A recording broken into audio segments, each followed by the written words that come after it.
മാന്യ ശ്രോതാക്കൾക്ക് നിയമപാഠത്തിലേക്ക് വീണ്ടും സ്വാഗതം. ഞാൻ അഡ്വക്കേറ്റ് CR അജയ്കുമാർ. നിങ്ങൾ കേട്ടുകൊണ്ടിരിക്കുന്നത് റേഡിയോ ബെൻസിഗർ 107.8. നിയമപാഠത്തിൽ നമ്മളിന്ന് പരിസ്ഥിതിയെക്കുറിച്ചും ജലമലിനീകരണത്തെക്കുറിച്ചും ജലമലിനീകരണം നിയന്ത്രിക്കുന്ന വഴികളെക്കുറിച്ചുമാണ് സംസാരിച്ചുകൊണ്ടിരിക്കുന്നത്. പുഴകളുടെയും ജലസ്രോതസ്സുകളുടെയും നീരുറവകളുടെയും ശുചിത്വം സംരക്ഷിക്കുകയും ശുചിത്വം പരിപോഷിപ്പിക്കുകയും ചെയ്യുക എന്നതാണ് മലിനീകരണ നിയന്ത്രണ ബോർഡുകളുടെ പ്രധാന ചുമതല. ജലമലിനീകരണം നിയന്ത്രിക്കുകയും തടയുകയും ചെയ്യുന്നതിനുള്ള ഏതു സംരംഭത്തിലും കേന്ദ്ര ഗവൺമെൻറ്റിന് ഉപദേശം നൽകേണ്ട ചുമതല കേന്ദ്ര മലിനീകരണ നിയന്ത്രണ ബോർഡുകൾക്കാണ്. സംസ്ഥാന മലിനീകരണ നിയന്ത്രണ ബോർഡുകളുടെ പ്രവർത്തനങ്ങൾ ഏകോപിപ്പിക്കുക, സ്റ്റേറ്റ് ബോർഡുകൾ തമ്മിലുള്ള തർക്കങ്ങൾ പരിഹരിക്കുക, സംസ്ഥാന ബോർഡുകൾക്ക് വേണ്ട സാങ്കേതിക സഹായങ്ങൾ നൽകുക തുടങ്ങിയ ചുമതലയും നിർവഹിക്കേണ്ടത് കേന്ദ്ര മലിനീകരണ നിയന്ത്രണ ബോർഡാണ്.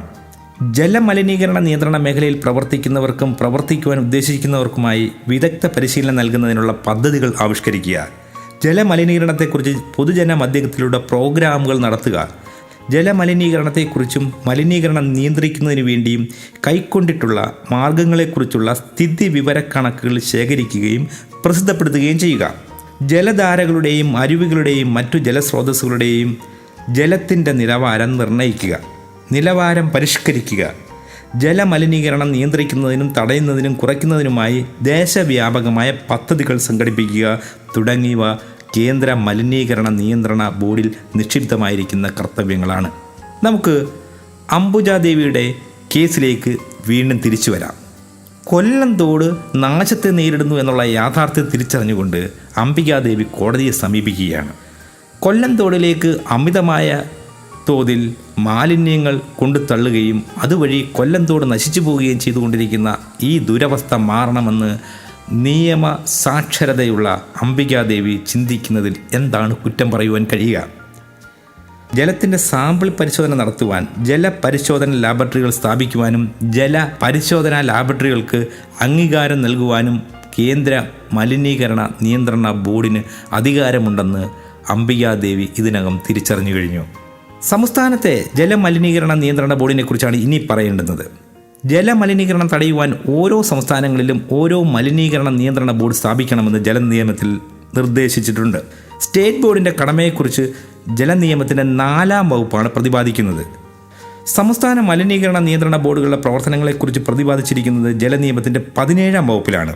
അരുവികൾ, ജലസ്രോതസ്സുകൾ, കിണറുകൾ തുടങ്ങിയവയുടെ മലിനീകരണം തടയുന്നതിനും നിയന്ത്രിക്കുന്നതിനും കുറയ്ക്കുന്നതിനുമായി പ്രവർത്തിക്കുക, ജലമലിനീകരണ സംബന്ധമായ വിഷയത്തിൽ സംസ്ഥാന ഗവൺമെൻറ്റിന് ഉപദേശം നൽകുക, ജലമലിനീകരണത്തെക്കുറിച്ചുള്ള സ്ഥിതി വിവരങ്ങൾ ശേഖരിക്കുകയും പ്രസിദ്ധപ്പെടുത്തുകയും ചെയ്യുക, ജലമലിനീകരണ വിഷയത്തിൽ പഠനങ്ങളും അന്വേഷണങ്ങളും നടത്തുകയും അതിൽ പങ്കുകൊള്ളുകയും ചെയ്യുക, ഈ മേഖലയിൽ പ്രവർത്തിക്കുന്നവർക്ക് പരിശീലനം നൽകുക, മലിനവസ്തുക്കളും വ്യവസായ മാലിന്യങ്ങളും മറ്റും സംസ്കരിക്കുന്നതിനെപ്പറ്റി അന്വേഷിക്കുക, മാലിന്യങ്ങളും വ്യവസായ മാലിന്യങ്ങളും മറ്റും കൃഷിക്ക് ഉപയുക്തമാക്കുന്ന തരത്തിലേക്ക് മാറ്റിയെടുക്കുന്നതിനുള്ള പ്രവർത്തനങ്ങൾ ചെയ്യുക, മലിനീകരണ സാധ്യതയുണ്ടാക്കുന്ന ഇൻഡസ്ട്രികൾ സ്ഥാപിക്കേണ്ട ലൊക്കേഷൻ സംബന്ധിച്ച് ഗവൺമെൻറ്റിന് ഉപദേശം നൽകുക തുടങ്ങിയവയൊക്കെ സംസ്ഥാന മലിനീകരണ നിയന്ത്രണ ബോർഡിൻ്റെ ചുമതലകളാണ്. ജലമലിനീകരണം നിയന്ത്രിക്കുവാനും കുറയ്ക്കുവാനും തടയുവാനുമുള്ള നടപടികൾ സ്വീകരിക്കേണ്ട ചുമതല മലിനീകരണ നിയന്ത്രണ ബോർഡുകളിൽ നിക്ഷിപ്തമാണ്. അതുകൊണ്ട് തന്നെ മലിനീകരണ നിയന്ത്രണ ബോർഡുകളുടെ പ്രവർത്തനങ്ങൾ വളരെയേറെ പ്രാധാന്യം അർഹിക്കുന്നതാണ്. ജലനിയമത്തിലെ 20-ാം വകുപ്പ് പ്രകാരം മലിനീകരണ നിയന്ത്രണ ബോർഡുകൾക്കും ബോർഡ് അധികാരപ്പെടുത്തിയിരിക്കുന്ന ഏത് ഉദ്യോഗസ്ഥനും ഏത് ജലസ്രോതസ്സുകളുടെയും സർവേ ചെയ്യുവാനും സാമ്പിൾ ജലമെടുത്ത് പരിശോധനയ്ക്ക് അയക്കുവാനും അധികാരമുണ്ട്. കൂടാതെ മലിനീകരണം നടത്തുന്ന ഏത് സ്ഥാപനവും അടച്ചു പൂട്ടിക്കുവാനും ജലം, വൈദ്യുതി തുടങ്ങിയ സേവനങ്ങൾ നൽകുന്നത് തടയുവാനും മലിനീകരണ നിയന്ത്രണ ബോർഡുകൾക്ക് അധികാരമുണ്ട്. ഈ അധികാരം ഉപയോഗിച്ചുകൊണ്ട് മലിനീകരണം നടത്തുന്ന ഏത് സ്ഥാപനത്തെയും നിലയ്ക്ക് നിർത്തുവാൻ ബോർഡിന് കഴിയും. ബിയാസ് നദിയുടെ കരയിലുള്ള പ്രകൃതി രമണീയമായ സംരക്ഷിത വനഭൂമി സ്പാൻ മോട്ടൽസ് എന്ന സ്വകാര്യ വ്യവസായ സ്ഥാപനത്തിന് ഹിമാചൽ പ്രദേശ് ഗവൺമെൻറ് പാട്ടത്തിന് നൽകി. സ്പാൻ മോട്ടൽസ് ഇവിടെ റിസോർട്ടുകൾ നിർമ്മിച്ച് പ്രകൃതി രമണീയതയും പരിസ്ഥിതിയും സംരക്ഷിച്ചുകൊണ്ടിരുന്നു.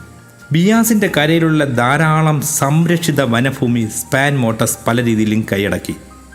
സ്പാൻ മോട്ടസിൻ്റെ പദ്ധതികൾക്ക് ഭീഷണിയായതിനാൽ സ്പാൻ മോട്ടസ് പുതിയ നിർമ്മാണ പ്രവർത്തനങ്ങൾ ബിയാസിൻ്റെ കരകളിൽ നടത്തി. ഇങ്ങനെ എല്ലാ തരത്തിലുമുള്ള പരിസ്ഥിതി വിനാശം സംഭവിച്ചതിനെ തുടർന്ന് MC മേത്ത ഈ വിഷയം ചൂണ്ടിക്കാട്ടി സുപ്രീം കോടതിയിൽ ഹർജി നൽകി.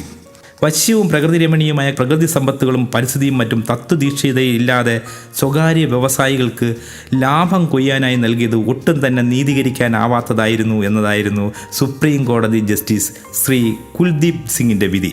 പാട്ടക്കരാർ റദ്ദ് ചെയ്ത് ഉടൻ തന്നെ സ്പാൻ മോട്ടോഴ്സിൽ നിന്നും ഭൂമി തിരിച്ചെടുത്ത് ഹിമാചൽ പ്രദേശ് ഗവൺമെൻറ് പ്രകൃതിരമണീയവും പരിസ്ഥിതിയും നിലനിർത്തണമെന്നും പരിസ്ഥിതി നാശത്തിനും കാരണക്കാരനായ സ്പാൻ മോട്ടോഴ്സ് പരിസ്ഥിതി പുനഃസ്ഥാപിക്കുന്നതിനാവശ്യമായ പ്രവർത്തനങ്ങൾ നടത്തുവാനുള്ള നഷ്ടപരിഹാരം നൽകണമെന്നും കോടതി ഉത്തരവിടുകയുണ്ടായി.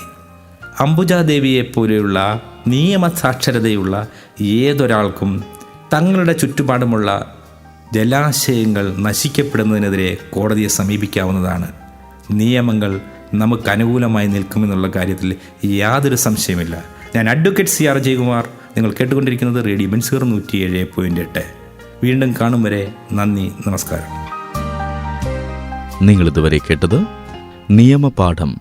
തയ്യാറാക്കി അവതരിപ്പിച്ചത് അഡ്വക്കേറ്റ് CR അജയ്കുമാർ.